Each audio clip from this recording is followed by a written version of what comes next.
This is Special Chronicles, giving respect and a voice to people with special needs. I shudder thinking how the world can be so cruel. Lend my voice to those who can't. It's time we try, it's time we care, it's time we stand. It starts with a voice. Welcome to the Special Chronicles Podcast. I'm Daniel Smrokowski. I'm the founder, host of Special Chronicles, an athlete leader with Special Olympics Illinois, former Southern Striver Global Messenger with Special Olympics International. Our website, specialchronicles.com, to follow Special Chronicles on socials and wherever you get your podcasts. This week on the Special Chronicles podcast, I'm excited to welcome Pete Beale-DelVecchio, the new CEO of Special Olympics Illinois, to talk about his first year as CEO. Please put your virtual hands together as we welcome Pete on Special Chronicles. Welcome, Pete. Thank you, Daniel, and thanks for the applause. Yes. It's there's no actual person in my studio. You don't have to tell anybody. Yeah. My dad is down the hall from where I am, but he's not like near the studio here. That's all right. So it's good. It's good to have you on the program, and gotten to know you a lot the past year. Yeah. So let's have you. And I think you first, Daniel. Let me ask you a question. I know you had a big Yes. fundraising campaign going on, and I think I think it ends this month. So I'm curious. Yes. It's only got a few days left. How's it going? Good question. Yeah, I wasn't planning on talking about that at the top of the episode, but So for Special Chronicles, we've let me actually pull it up. Let me pull it up. Well, if you're going to talk about it later, you can do it then. You don't have to pull it now. I was just curious. No, I can. Yeah, no, I just put it up here. We have raised $16,000. Awesome. For Special Chronicles. So Congratulations! I'll give you the real clap for that. Yeah, I know. That's where we need the applause. So that's because it's as you know, it's free to be able to listen to this podcast and listen, but those between our website and the podcast hosting and this technology, it does cost to be able to keep keep the podcast going. So, So for everybody that has donated, for a couple of the sponsors that we have had, I'm so grateful for everybody that has supported this podcast, so we can continue this year. Great. Yeah. Also, because we really only do one given campaign for Special Chronicles, usually at the end of the year, to help us throughout the upcoming year. So it's really it's always, I'm always grateful that when we get support, because people see the value and that it's not just me behind the microphone, but we really have supporters and listeners. Awesome. So great question to kick off to that, because I think this episode is going to go live at the beginning of next month, so it's a perfect time to kind of recap the end of this given campaign. So thank you. So now as we switch back to you, can you as I'm sure some of our listeners, at least in the Special Olympics Illinois community may have seen you out at events, but I'm sure that there might be some listeners that might just be meeting you for the first time. So can you share a little bit about your background and what led you to take the role as CEO of Special Olympics Illinois? Because this is your first time into this movement. So what can share a little bit about kind of what brought you into Special Olympics? Sure. Be happy to. First, thanks again for inviting me to come on. Thanks for the warm welcome. Thrilled to be here. And in terms of how I got to the role as CEO of Special Olympics Illinois, first, my whole career has been in nonprofit for the last 31 years. I decided coming out of college that was the direction that I wanted to go. My experience really has been all in and around Chicago, except for this last year with Special Olympics Illinois. And it's been fun to actually get outside of the city and see so much of the rest of the state and all of the people who are part of Special Olympics Illinois and that family. But I won't go into all of the different places that I've been. But it really, I feel like the places that I have been, the different roles that I've had, I've been a CEO before at other organizations, an executive director, have really honed my skills, and I bring those to this role. And I'm grateful for those experiences. And I actually found out about this role through networking with some of my peers who are other CEOs of other nonprofits. And one of them had actually received the job description, and he said, "You should do this." And right away, I went back to when I was in high school. After basketball practice, I would go lifeguard at the pool, and Easter Seals would actually bring some of their clients to the pool. And there was a young man, David, who had a physical disability, and it was fairly nonverbal, but it was clear that he wanted to go off the diving board. So I decided we're going to figure out how to make this happen. And so we worked together for a couple of weeks, and he did it. And of course, then he wanted to keep doing it. And I think that moment when someone suggested Special Olympics to me, and that story came back to my mind of the young man, his name was David, and it just fits so well. My whole nonprofit career really has been about working with people to achieve their full potential.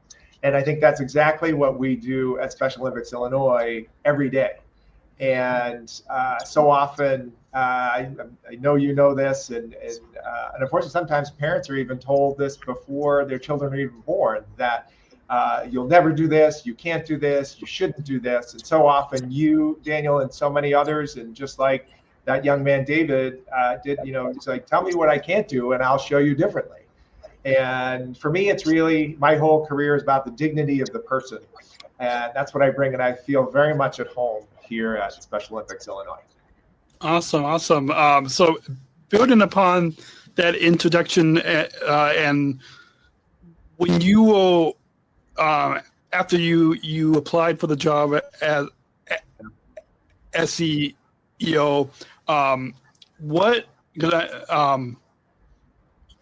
you talked about having some experience with those of us with disabilities, but once you started your job as CEO and you started to go out to events and see all that this organization, that this movement of Special Olympics is all about, from our sports to everything that we're able to do beyond sports as well. What were your initial impressions of the organization and of the inclusion revolution movement?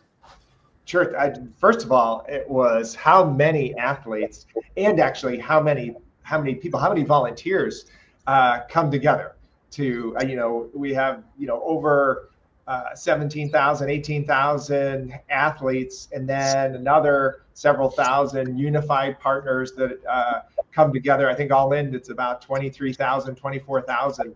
And then tens of thousands of volunteers above and beyond that make Special Olympics Illinois happen. And actually not just here in Illinois, but across the country and across the world.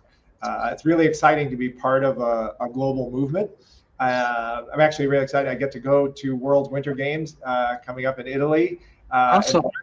And thrilled to go. We have 3 of our athletes who are going, and really excited to be there with them and experience that global feel. But here in Illinois, it's been amazing. And I have to say that some of my other first impression was our staff and how dedicated they are to the mission. I think regardless of what department, whether they're in the finance department, development, administration, or our program staff who really put on the sports and competitions, to those who do athlete leadership and health education, everybody comes to work every day passionate and excited for the mission.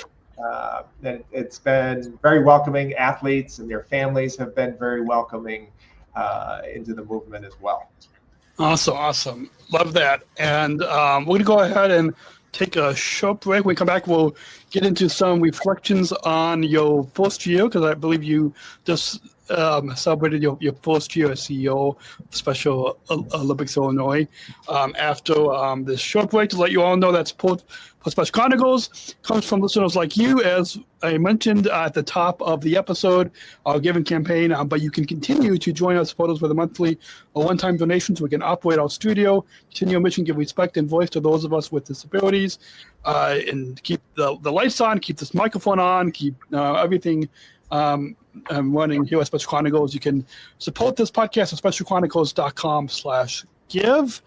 And if you want to access bonus content, including us getting when the pre-show and getting the camera, so it's not fuzzy and all that kind of behind the scenes content, you can join at specialchronicles.com/plus to be able to get access to see that. And so you, I believe this past fall, you celebrated your 1 year. And so as we talk about accomplishments and looking back on your first year, what are some of the achievements that you're most proud of from the past year?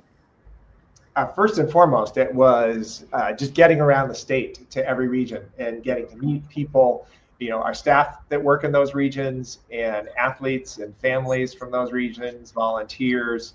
Dave Breen, my predecessor, was very gracious in spending time and taking around and introducing me to people. And that was phenomenal. And it was a lot, to get around. And I know I spent over 50 nights away from home. I think it was, I tallied it up, it was like 51 nights, and I drove almost 20,000 miles around the state. And that was on purpose, to get out and meet people. And I need to continue to do that, because I haven't met everybody yet and haven't spent enough time in different places. So I'm excited to continue that this year.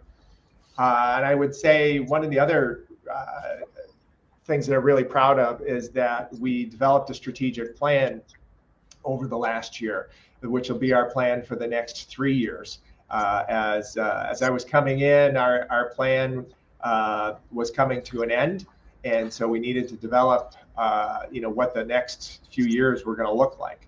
So that was exciting to work on, to get different ideas and feedback from so many different constituents in the Special Olympics family. Including our staff, but athletes, coaches, volunteers, donors. So many people contributed. And it was a lot to get through and articulate what the needs are and what that's going to look like. And really excited about where we're going. And I know you have some other questions, so we're going to get into that. I won't get into the details. Definitely. We'll get into some more of those details in just a little bit. But just like those of us with disabilities, we faced challenges when we were born. We face challenges every day. But for you, from the past year, what were some of the biggest challenges that you've faced, and how did you address them?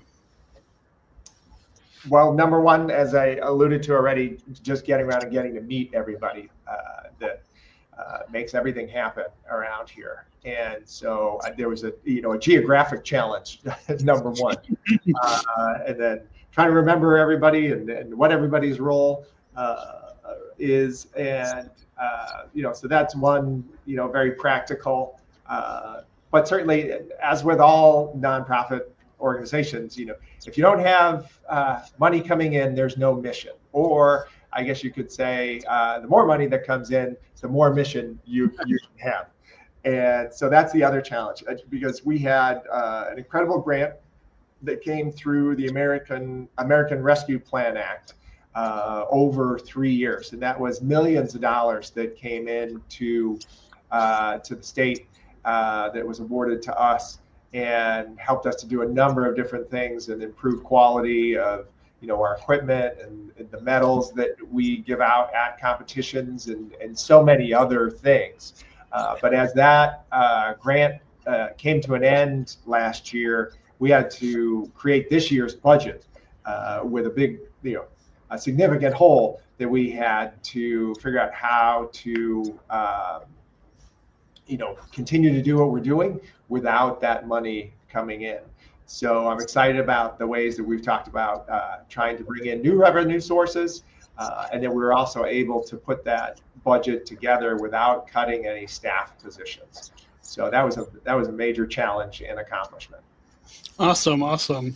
And speaking of surprises, were there any thing that was unexpected, or what was some of the unexpected aspects of your role as CEO, or the organization of Special Olympics Illinois that stood out to you? I think part of it is that as Special Olympics Illinois, we're part of obviously Special Olympics Incorporated, which is international, and I didn't realize how independent we are. There's the general rules and things that we have to comply with from Special Olympics Incorporated, but really, as long as you comply with those, it's very much like a franchise model. You're free then to run it as you see fit, and so there was less that is prescribed from Special Olympics Incorporated, which sometimes that's challenging, but it also gives you a lot of good flexibility.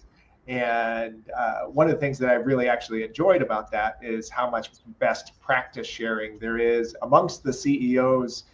There's a number of different groups through Special Olympics North America that convenes the CEOs in Canada and the United States. And that has been great for me to hear how people are doing things in other states, and are there best practices that we can bring here, and are there best practices that we already have here in Illinois that we can share. Awesome. Yeah, so I'm sure you've over the past year you've been able to connect with some of the CEOs of other Special Olympics programs. Yeah. There's a new and newer CEO group, which now actually in the last 5 years, about half of the CEOs in the United States have turned over. There's about, I think, 25 of us that are new. So it's fun to have that group, as well as there's a Great Lakes region group. We get together. And then, of course, there's the meetings where we have all of the CEOs together. So a lot of different forums to share. Awesome. So we're going to take another quick break and then get into a little bit of your leadership and vision and goals around inclusion within this movement.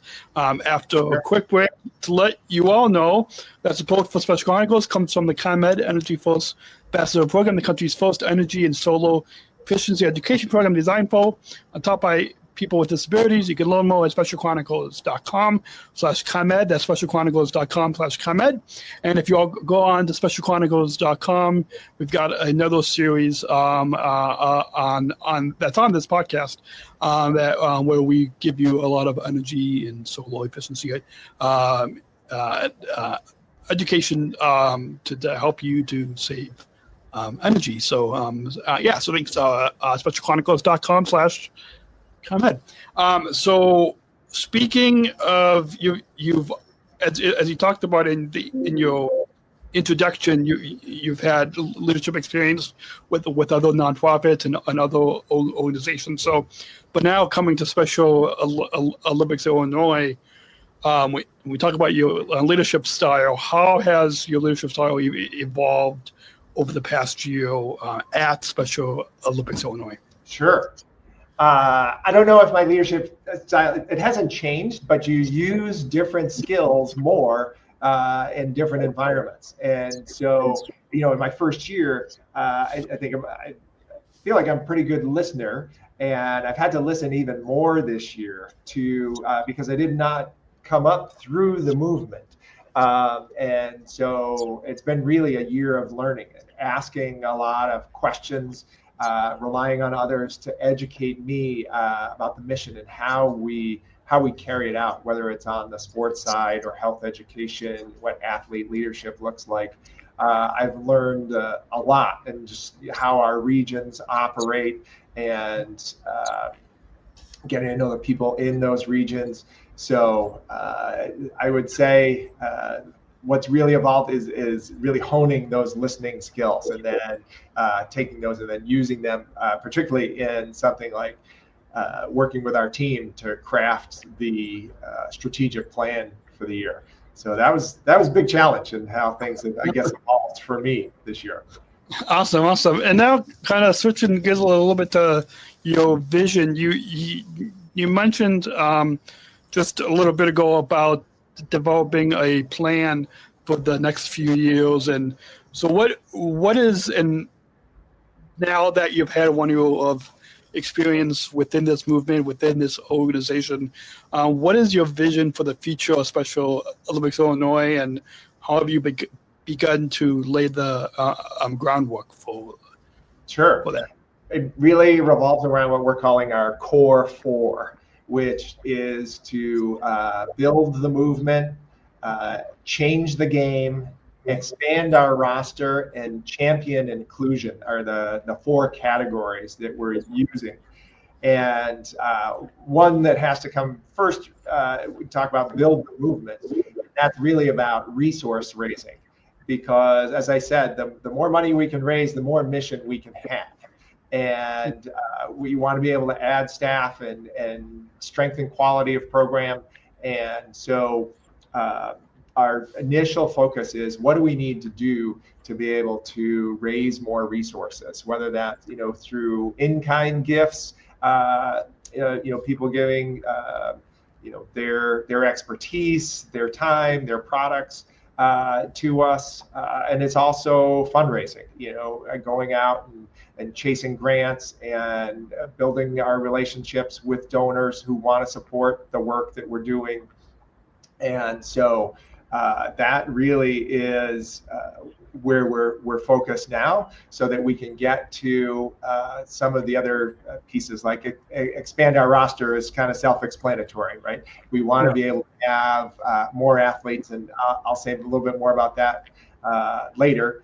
And change the game is, again, lifting that level and ensure that our athletes are part of the leadership of Special Olympics Illinois even more than they already are. And of course, champion inclusion is another one that's fairly self-explanatory, and we have some goals around that. But in this first year, everybody had one of their goals had to be around resource raising, and what were they going to do to help us bring in whether it was in kind or cash to move things forward and support what we do.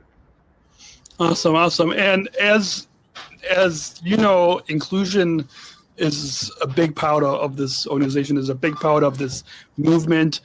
There's the as you and our listeners see on the screen, the inclusion revolution is a big part.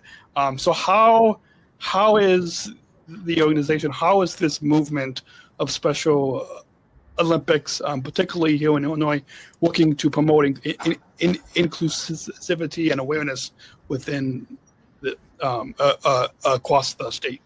Sure. Really comes down to that vision. The vision not only here in Illinois, but for Special Olympics in general, is to bring people with and without intellectual disabilities, differently abled people together in the community, and to do more and more of that. Like ultimately, that's the vision. That's what we hold ourselves accountable to. Are we doing that? And so our goals, that was another goal that everybody had to have this year as we continue to build on the culture we already have, is around diversity, equity, inclusion, and belonging. And what does that look like internally for our staff, but even externally, as I talked about, expanding our roster, trying to serve more athletes. And so looking at, are there populations that are underrepresented in our current population of athletes? And how do we reach those people? And what does that look like? And what are the tools that we need to be able to reach out to them? Some of it might mean we have to translate some of our materials into other languages so that people can be comfortable and access, and just letting people in different communities know that we're around in different ways that they can engage. Also includes some of the population, as you well know, Daniel, after age 22, we see a significant drop-off in the number of athletes, because a lot of athletes are involved through school or through programs that get funding until someone ages out at age 22. Mm-hmm. And so part of our goal is to be able to have even better handoffs for the people who work, whether it's in schools or different agencies, around transition plans, so that athletes can stay connected. They can find a local agency or park district where they can plug in and continue to be part of Special Olympics. Awesome. So, some older athletes, that's another piece of the puzzle. Yeah.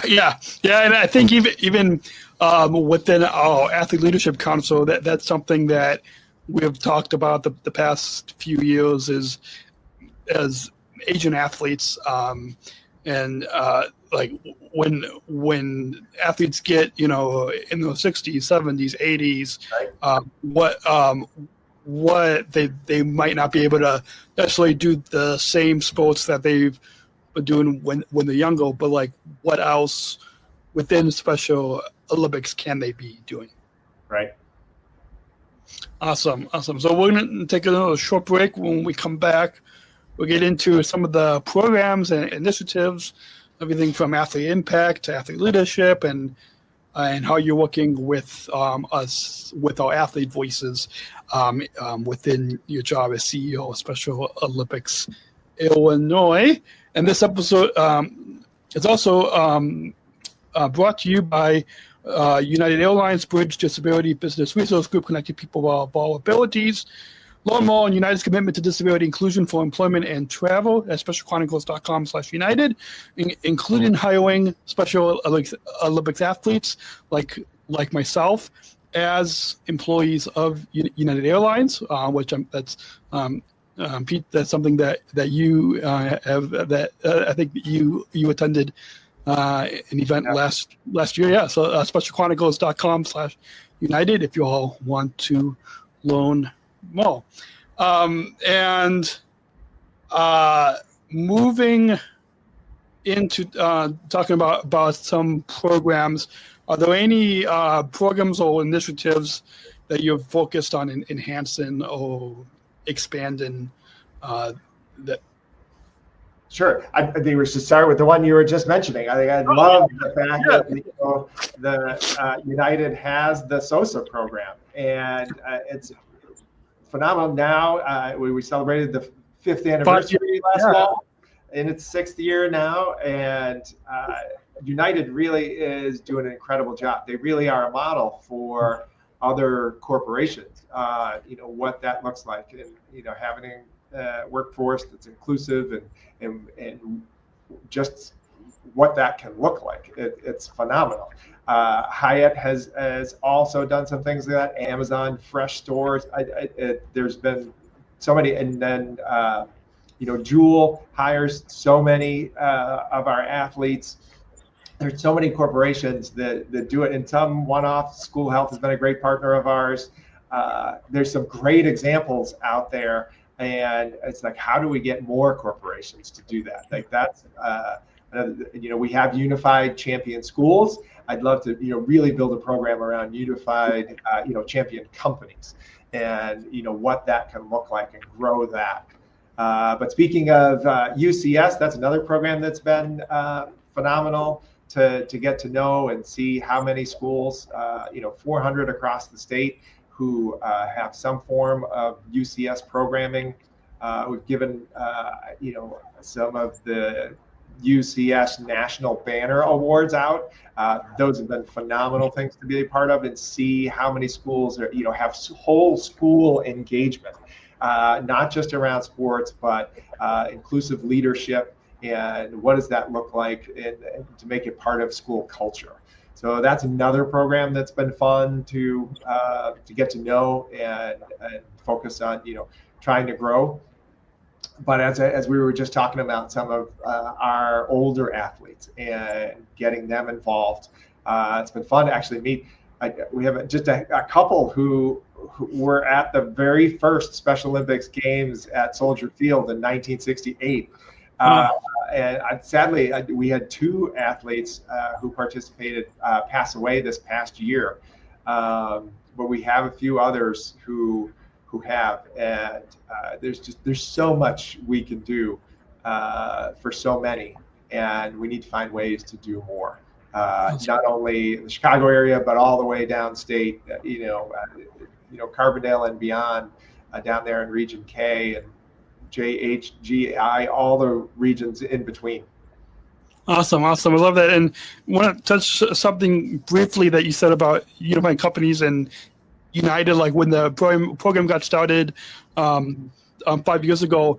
That's not like working for an airline, working for aviation is something like when I was growing up in school was not something that I was told was possible for those of us with intellectual disability. So it's nice that whether it's United Airlines or these some of these other partners of Special Olympics that are really seeing the value of inclusion and seeing how they can not just hire us, but like take it to a new level.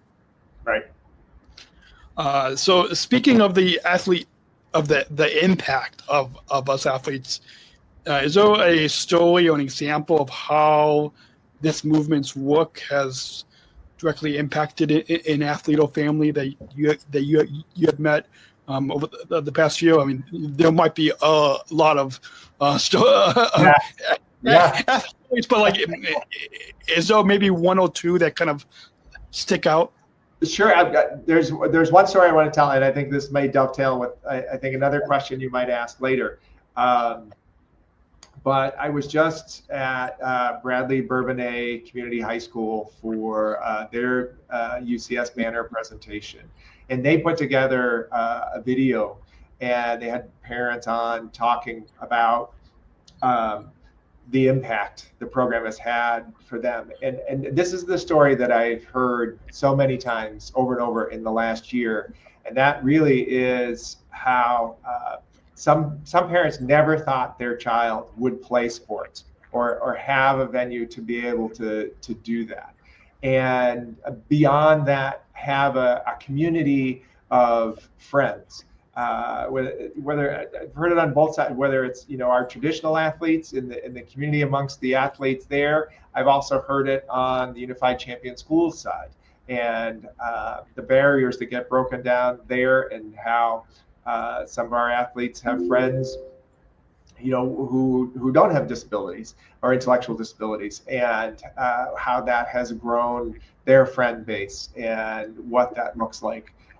It really has been phenomenal to hear. But there was this one story in particular. It was Nate's parents. Nate is an athlete there on the basketball team, and that was exactly the story that they told. They just never could have imagined what Special Olympics could offer to them and to their family, to their son. So. Awesome. And I'm sure that those tons of stories that you're hearing from athletes and families and across the state. Moving in now into athlete leadership, as you know, athlete leadership is a big part of this movement. Well, it's not just an organization that is for those of us with intellectual disabilities, but it's a chance to work and to lead alongside with us. And as you know, I've been involved in athlete leadership both here at the local level in Illinois, and even for the past 5 years, even to the highest athlete leadership role with Special Olympics International as a Southern Tribal global messenger on the international level, and speaking at the World. We spoke at the World Games in Abu Dhabi in 2019, at the World Games in Berlin in 2023, and so there's a lot. How have you seen the movement's role in athlete leadership and broader advocacy for people with intellectual disabilities? What has been your experience with athlete leadership? Sure. Athlete leadership is essential for us. I can, just in that last question, you asked me, what stories have I heard about the impact? It's one thing for me to talk about it and see what I've heard. It's another thing to have athletes like yourself talk to people and say what it means to you, or to have parents or family members talk about what Special Olympics has meant to them. And it's so much more valuable to have first person. Like I'm telling it third person, you tell it first person, and everybody wants that first person story. Like, tell me how it's impacted you. And that's what athlete leadership does. It's that training to be able to articulate your story and the impact Special Olympics has had on you for a broader audience. Sometimes that's at a dinner with people, or at our Champions Ball, or at different events that we have. But beyond the external facing in those stories, it's also internal. It's that training that athlete leadership does for like your peers. How to run a meeting when we come together. Our athlete leadership academy that we had, that you spoke at, some of your peers, Lisa Noble and others, we're giving instruction around, what that means and how to bring everyone together and have an agenda and work through that agenda. That's essential leadership skills, not only for meetings, but then that translates to being on the field, on the court, in the pool. And so athlete leadership, I think, is something that can only grow and become even more meaningful because of all of the different ways that it affects what we do. Awesome. Yeah, absolutely. It like you said, it takes our skills from on the field or on the basketball court or in the pool and brings it off the field, and even in the community too, we're able to lead that way too. It's part of that strategic. It's part of that change the game part of our strategic plan, is to continue to grow athlete leadership. Awesome. And speaking as kind of building upon athlete leadership, as you know, the voices of us athletes are important, and we have everything from the Athlete Leadership Council, where we help to give input on that plan that you talked about, or other initiative that you and the staff are working on. We've got the athlete leadership team that just before we got on this podcast, I got off a call with those five of us that's on our athlete leadership team. And so how does the movement incorporate, or how have you seen this movement of Special Olympics be able to incorporate athlete feedback into its decision making process when you go and talk with the staff? So I think it becomes formally and informally. After we have our big events like summer games, there's a survey that goes out to everybody. And then, Tracy Hilliard on our team, who runs our state competition team, they take that information and go through and hear what people have to say about different things. Could be logistics, could be how a sport was run, could be how the lunch was, any number of different things that it touches on. And so they take that feedback and look and see, like, where can we improve? How do we continuously get better at what we do? And then there's informal ways where staff will surface like, hey, I've had this athlete say this to me, or this athlete said this, and they surface those avenues, through those avenues of feedback as well, which is maybe a little more informal. But one of the things now under Michelle Mark's leadership, we are growing the Athlete Leadership Council, again, kind of renewing efforts there to make sure that we have at least one representative from, each of our 11 regions, so that there's feedback coming through athletes, so peer-to-peer, through that program and from every part of the state. And so that gets surfaced. So that's kind of a hybrid, a little bit of, it's a formal setup that is bringing all those different stories, what people liked, what they didn't, what opportunities they had or didn't have, or how a race was set up, or what the stumbling blocks were,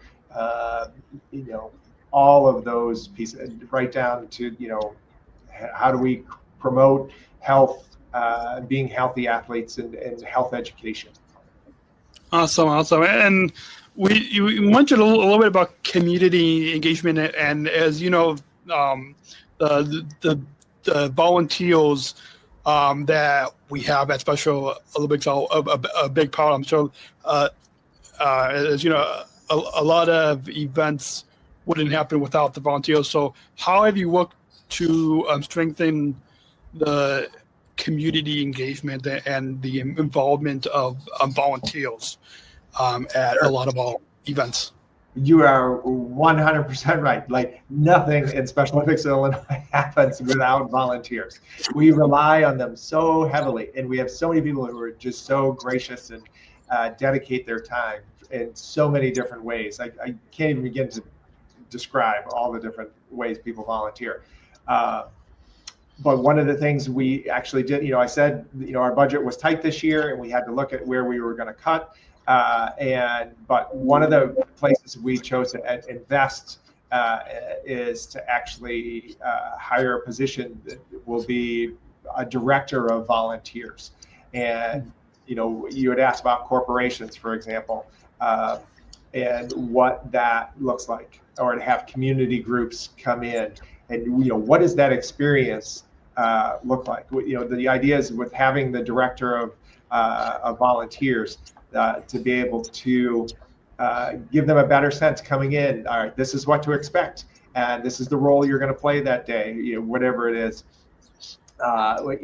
whether it's timing a certain event, or setting up a certain event, or getting athletes from into the bullpen and lined up the right way. There's so many different things.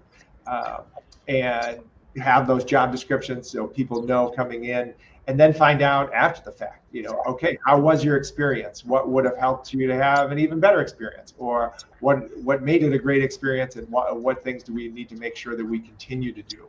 So we're going to formalize more of what it looks like, to be a volunteer and what that experience is. And I think that will grow and make sure that people continue to have good experiences when they volunteer, so that they come back and want to do it again. Awesome. I love that you're really looking to get more volunteers. And we mentioned you mentioned a little bit earlier.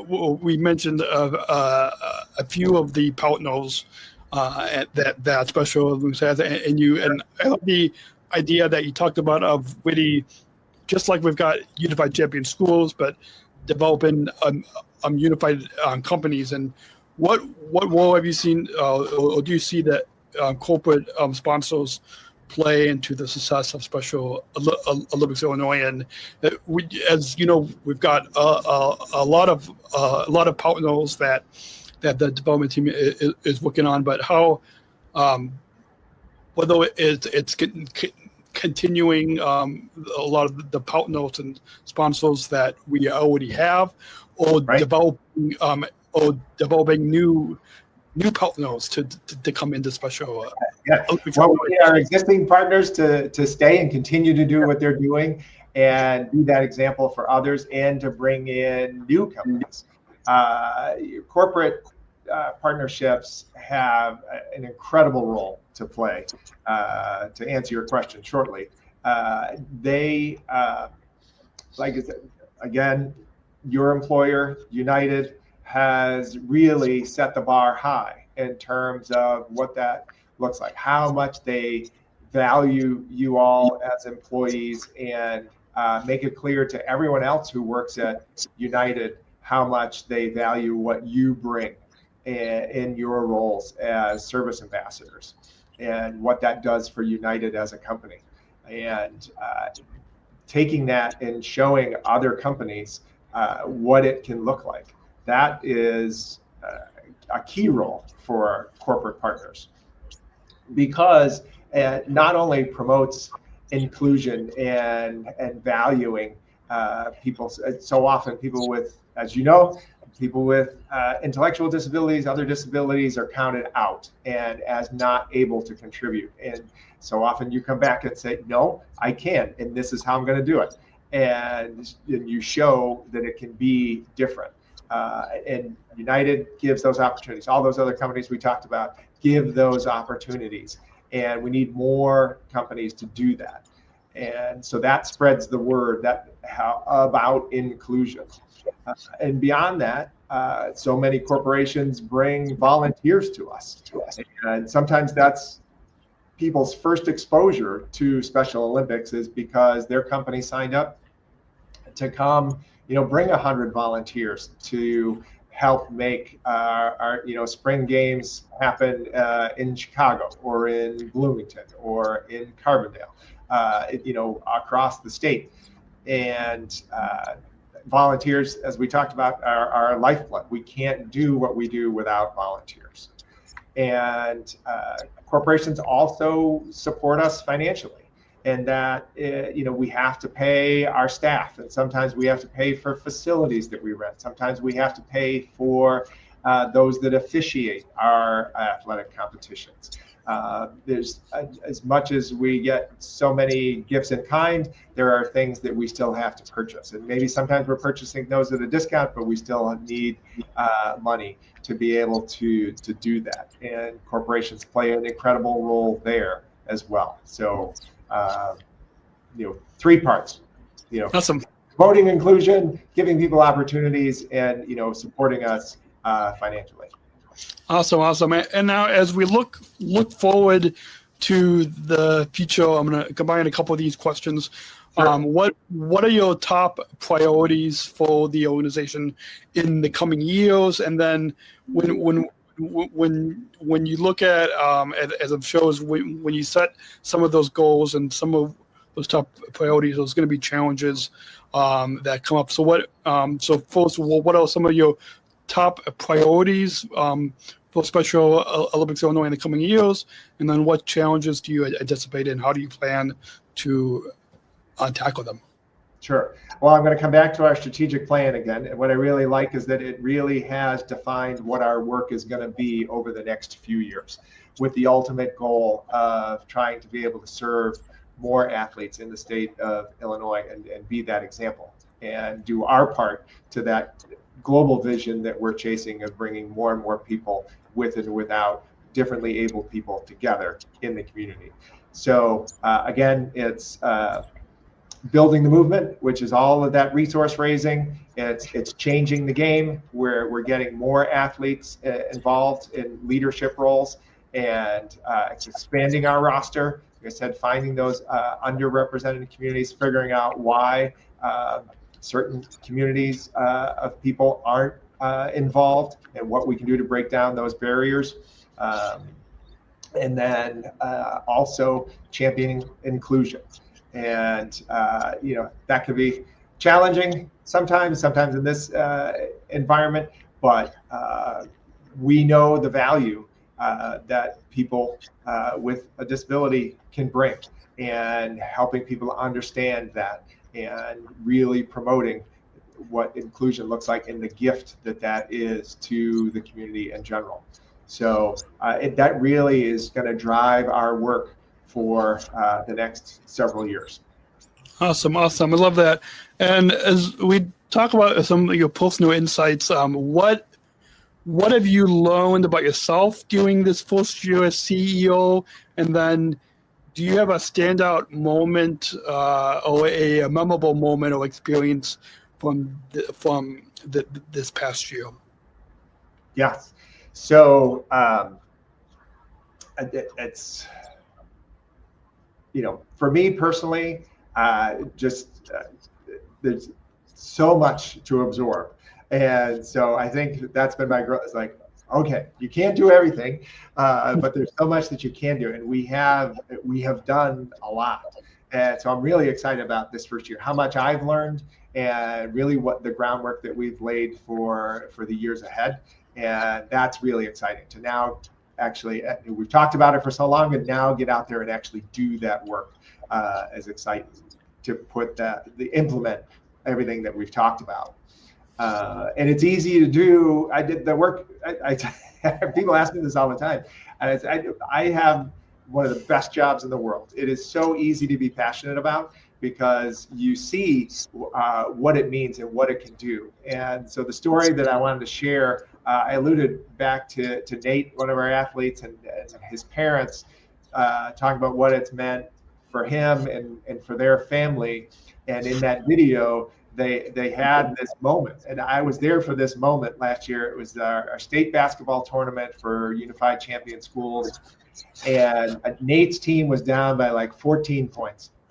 And there was like 10 seconds left, so there was no way that they were going to be able to come back and win the game. But Nate had missed a couple of shots, but his teammates gave him the ball again, and he had a 3-point shot. And he was so excited, and he was running down, waving his arms, and like the last 5 seconds came and expired, and everybody in the gym was cheering. His team ran onto the court and carried him off the court. They had just lost the game, but you couldn't even tell that. And everybody was so excited. And I think that's really what it's all about for me, and why it's so easy to be passionate, and what that can look like if you just give people an opportunity and they can show you what they can do. That helps feed what I do and make it easy. It makes it easy for me to be passionate about it every day. Awesome.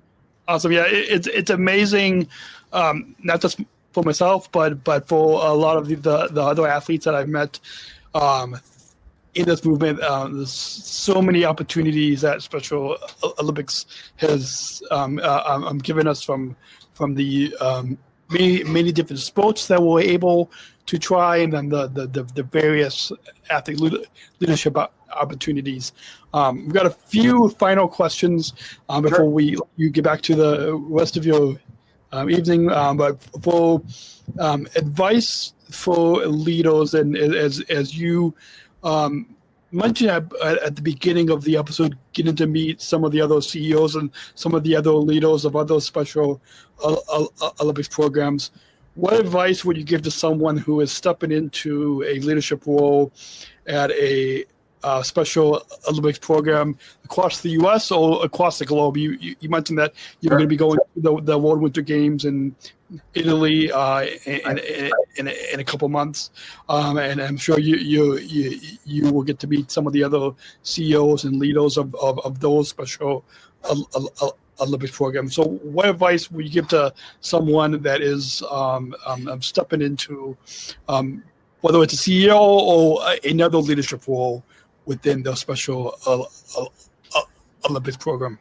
Yeah, I think the key is to remember that you don't have to have all of the answers. And quite frankly, there's people that are doing various jobs that know best what needs to happen because it's their job. They do it day in and day out, and it's not your job to tell them what to do. It's to be able to listen and find out what it is that they need to do that job. I really look at my role as a leader, as the CEO, my team. Our job is to find the resources and provide for the staff that do the direct engagement with our athletes. Whatever they need to do their job, it's our job to figure out how to provide it for them. And so you don't have to know how to do that job. You just have to know how to be able to support them. Awesome. I love that. And before we get to the final question, is there any else you'd like to share with the audience about your journey with the work of Special Olympics Illinois, or just your overall experience on the Special Chronicles podcast? Well, the podcast has been great. So many fantastic questions, Daniel. I appreciate the time and the thought that you put into putting the questions together. Obviously, we've talked for almost an hour now, and it's been a lot of fun. I would say the one thing that I want to share is just how joyful a year it has been. I've worked in a number of different nonprofits, and every mission important and, again, easy to be passionate about. And I think one thing about Special Olympics Illinois that has been just phenomenal is how much joy there is in the mission day to day. It's not to say that there aren't challenges and things we have to navigate. There always are.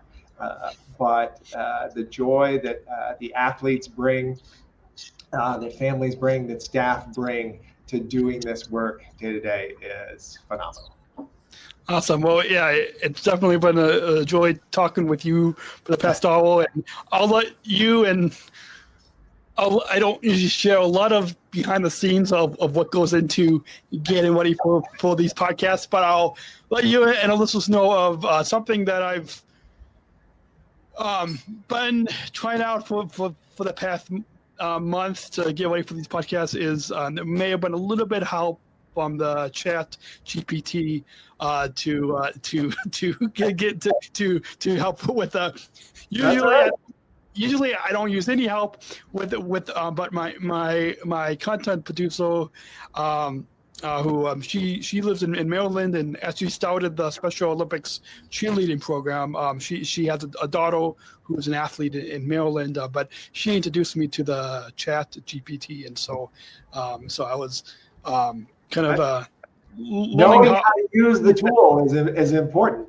It is. It's and to get the right things out of it, you have to be able to give it the right inputs and ask the right things. So there's a skill there. So congratulations on developing a new skill. Yeah, definitely. Thank you. So this final question, to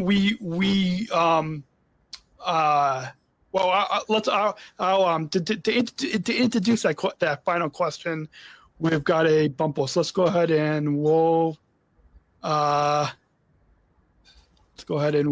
that bumper.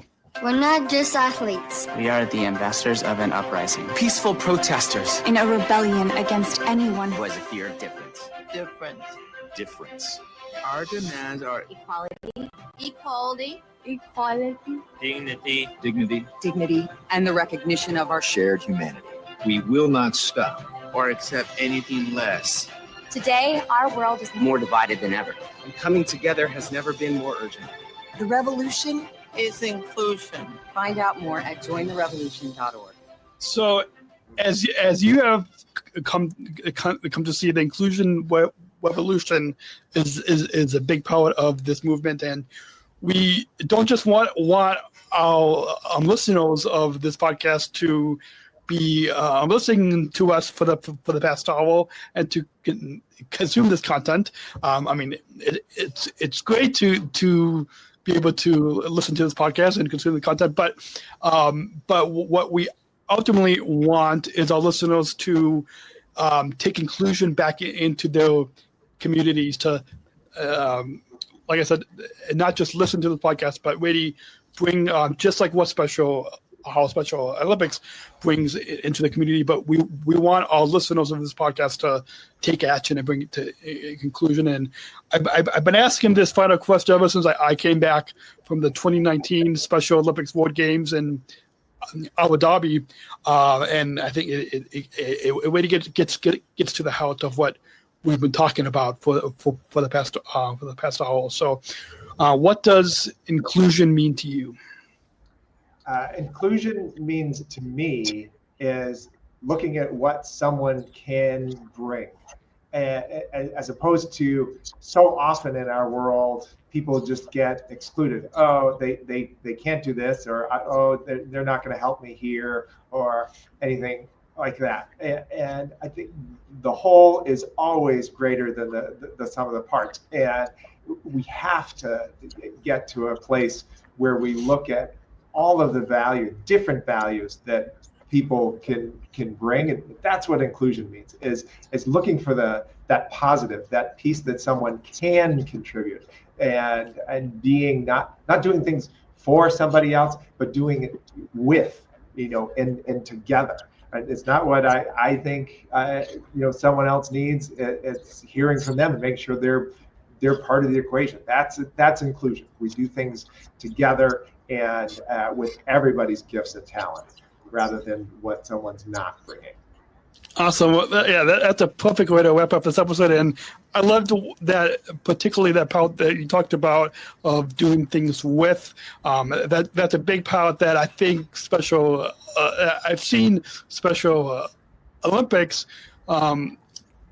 going towards in the future is not just doing stuff for us athletes, not just being an organization, not just being a movement for us, but doing stuff with us. And I loved how you connected that to inclusion, because that's how we're able to make our communities, make society better.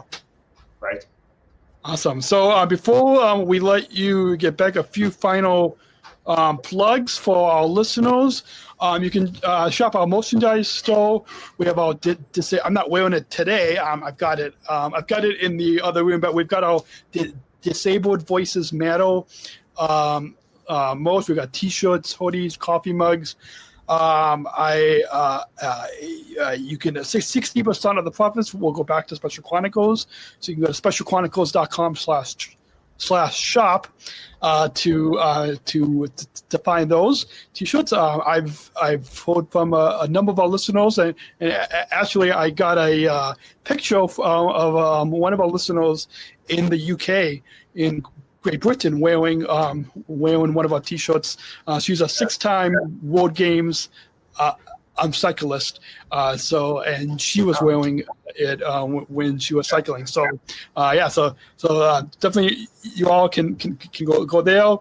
Tap that follow button, subscribe to our YouTube channel, subscribe to our newsletter. You can find all those links on specialchronicles.com. Thank you again, Pete, for taking the time for the past hour to come on the Special Chronicles podcast. It's been you're welcome. It was a pleasure for me, and thank you for the invitation. I'm really glad I was able to be here. Awesome. So, and until then, we'll be back next week. Same time, same time, which would be anytime. Same time, anytime that you listen to podcasts, because it's on demand, right? Yeah, on demand. We'll talk to you all next week right here on SpecialChronicles.com. Take care. Thank you for listening to this episode of the Special Chronicles Podcast. Our podcast was produced by Daniel Smrokowski on the Special Chronicles Network. Follow Special Chronicles on Instagram, Facebook, Twitter, LinkedIn, and YouTube. Subscribe, rate, and review Special Chronicles on Apple Podcasts, Spotify, or wherever you listen to podcasts. Our website, specialchronicles.com, where you can stream our archives of over 500 episodes for absolutely for free. Also, there's a list of our favorites, original series, award-winning columns, and blogs. And sign up for our newsletter to receive exclusive bonus content delivered to your inbox. Again, specialchronicles.com. Special Chronicles is hosted by Podbean Podcast Hosting. Our live streams are powered by StreamYard. Thanks, as always, to our business manager, Adam Smrokowski, who always encourages us to never give up. I'm Daniel Smrokowski, back next week with more stories. Special Chronicles, giving respect and a voice to people with special needs. Awesome. So let me go ahead and stop. Before you stop recording, so is that whose voice is that? Garrett Anderson? Yeah. That's Garrett's voice. I recorded that a number of years ago. He came in studio here, and we recorded that voiceover. I mean, it took a bunch of takes, but yeah. That's Garrett's voice. I thought I recognized it. That's great. And this would have to come out of the bonus the part. The bonus, So I don't know if you need to stop, and can you stop and restart? Or yeah. I can stop and. All right, pause and let me ask you a question. Yeah. I can edit all this out. Yeah. Let me go ahead and stop the recording here.